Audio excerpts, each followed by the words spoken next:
Has life taken over and all you hear is busyness, frustration, and emptiness?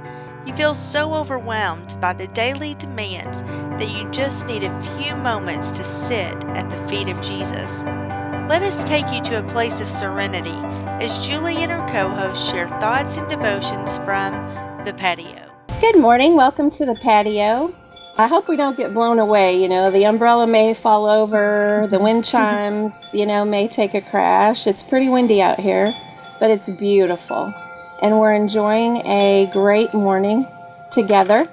And this morning I've invited Jana, my good sister friend from Community Bible Church. And in mind, I have been thinking and praying for all of my families, the Blue Line families, our police families. As you know, I'm a police wife and a police mom, and there's been a lot going on lately that has caused our families to be somewhat fearful. And so with that, I've been thinking of a verse, Joshua 1:9, and I want to read that to you this morning. I have commanded you, be strong and courageous. Do not be afraid. Do not be discouraged, for the Lord your God will be with you wherever you go.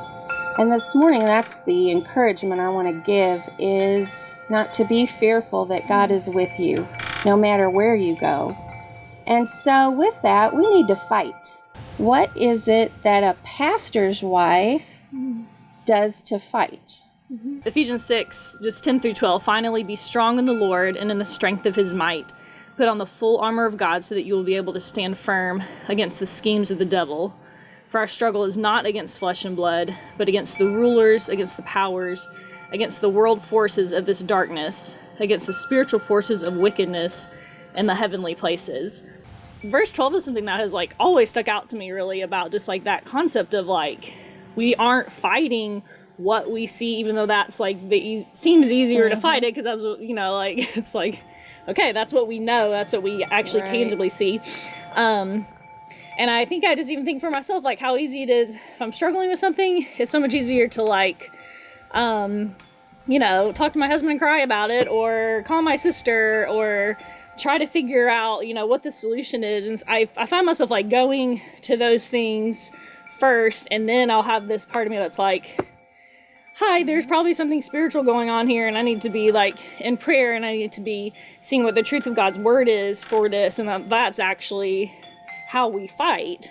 I think just having to remember that even to be able to fight, there's so much power in fighting with other people, or just even being encouraged by seeing how someone else fights, or just the fact that okay, here's how they're following Jesus, and it encourages us to do it. And so, like I said, sure, you're going to have times when you run into someone who isn't either really truly following him, or that is just, walking in sin and not treating you correctly or something. But I think just remembering, how much we need it, though. We need people around us to push us and encourage us. And a lot of times people will forget that other people are broken, that we all have stuff that we have wrestled with and that we're going through, and give them that little bit of grace card, and really trusting. Trust is a big thing, I think. Trust in God. I think so often we just trust in ourselves, or we trust in that church that we've gone to, and really the trust is in the Lord, and no matter what happens, he is going to protect us, he's going to take care of us, and he's going to see us through. Now, your church is getting ready to, or our church, because I go there. Yeah. We're getting ready to do a study by Priscilla Shire, and it is called The Armor of God. And we're pretty excited about this. We really want to encourage you, if you don't attend a church, to come to this. It's just a study. It's going to be phenomenal, and a good way to help you in your fight. And let God show you how to fight, and let God heal your heart and give you strength and courage to fight. Well, thank you for joining us on the patio.